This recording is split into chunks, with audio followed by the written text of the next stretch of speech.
Bonjour à tous, alors moi c'est Aboubaker. Alors il y a des questions qui sont non préparées que je vais lire et je vais répondre.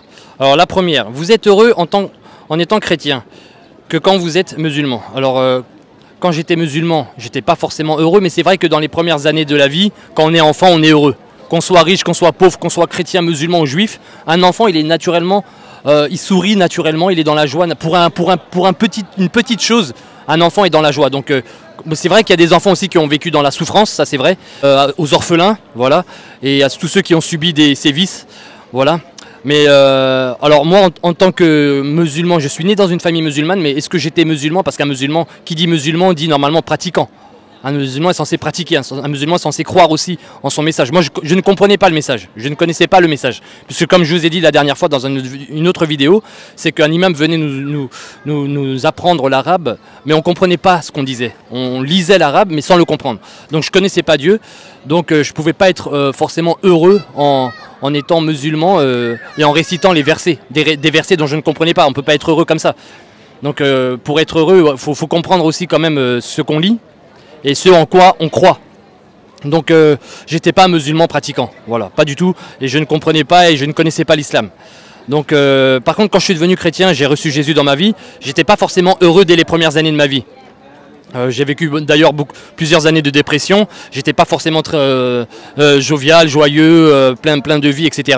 J'avais encore des combats avec certains péchés que j'avais du mal à vaincre, et je vivais dans la culpabilité parce que j'arrivais pas à vaincre ces péchés. Je culpabilisais beaucoup, je savais que je pouvais pas aller au paradis si je continuais à vivre dans ces péchés-là.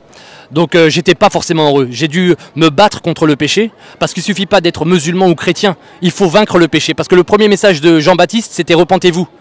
Le premier message de Jésus-Christ, c'était repentez-vous, car le royaume des cieux est proche. Donc en fin de compte, que tu crois au prophète Mohammed ou que tu crois au prophète Jésus-Christ comme étant le Fils de Dieu, avant toute chose, il faut renoncer au péché.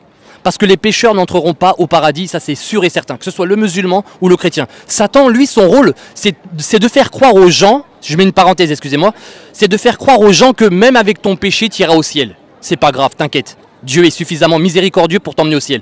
Dieu est amour, mais Dieu est justice. Si l'apôtre Paul a dit, est-ce qu'on va demeurer dans le péché afin que la grâce elle abonde? Loin de là. On ne peut pas demeurer dans le péché et la grâce de Dieu nous abonde dans notre vie. C'est pas possible. Pour entrer au ciel, il faut déjà premièrement, le message de Jésus en tout premier, repentez-vous, car le royaume de Dieu est proche. Donc moi, pour me repentir, c'était toute une histoire. J'arrivais à vaincre certains péchés, mais de manière graduelle. Avant, je disais beaucoup de gros mots. Beaucoup. Et après, j'ai arrêté d'en dire. Avant, voilà, il y avait des comportements que j'avais, ou des attitudes, j'étais timide, j'étais peureux, j'étais paresseux, égoïste. Voilà, ça c'est des péchés qui ne sont pas forcément visibles à l'œil nu dès les premiers jours où tu fais connaissance avec quelqu'un. L'orgueil par exemple aussi, ce sont des choses que tu peux reconnaître avec un peu plus de... tu mets plus de temps à voir ces péchés-là. Jésus a dit, mais pourquoi tu vois la paille qui est dans l'œil de ton frère et tu ne vois pas la poutre qui est devant ton œil? Et c'est vrai que les gens, et même moi le premier, j'avais du mal déjà à reconnaître que j'étais orgueilleux, à reconnaître que j'étais égoïste, à reconnaître à reconnaître certains péchés. Et d'ailleurs, il y a des gens qui disent, moi après tout, j'ai rien fait de mal.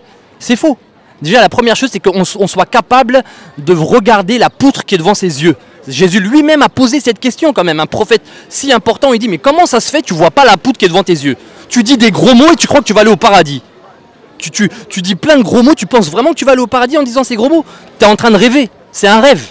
Au paradis, personne ne dit de gros mots. Ils sont tous polis au paradis. Donc vraiment, la repentance, c'est un message primordial qu'il faut donner. Il ne suffit pas de croire que Dieu est unique pour aller au paradis. Ça ne suffit pas, ce serait trop facile. Mais ce serait beaucoup trop facile.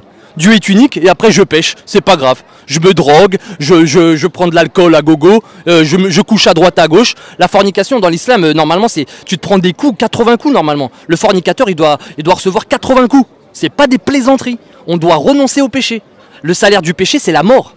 Donc que tu crois en l'islam, que tu crois au judaïsme, que tu crois au christianisme, ou que tu crois même en rien, si tu pêches, tu ne peux pas aller au paradis. Voilà, maintenant moi, j'ai été heureux au fur et à mesure, grâce à la victoire que Dieu m'a donnée face au péché.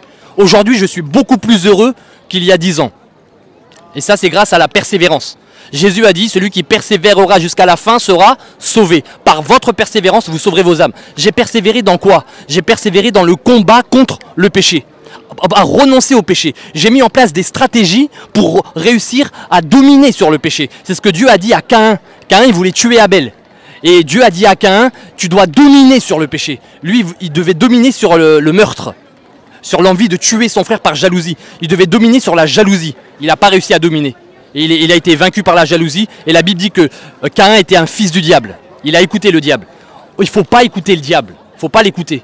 Le diable, c'est un menteur. Satan, c'est un menteur. Il va te faire croire que malgré tu fais des trafics de drogue, tu vas aller au paradis. C'est une plaisanterie. Impossible. Au ciel, il n'y a pas de trafiquants de drogue. Impossible. Donc vraiment, je t'invite vraiment à renoncer au péché. Parce que c'est la parole des prophètes. Repentez-vous. Il faut renoncer au péché. Quand tu renonces au péché et que tu es dans une optique, dans une intention de vaincre le péché, le Saint-Esprit peut déjà remplir ton cœur de joie. Dieu peut commencer à remplir ton cœur de joie. Parce que tu es dans des bonnes intentions et tu persévères et tu combats comme un boxeur contre le mal, contre le péché. Il faut vaincre le mal, il faut surmonter le mal par le bien, dit l'apôtre Paul dans Romains 12. Voilà.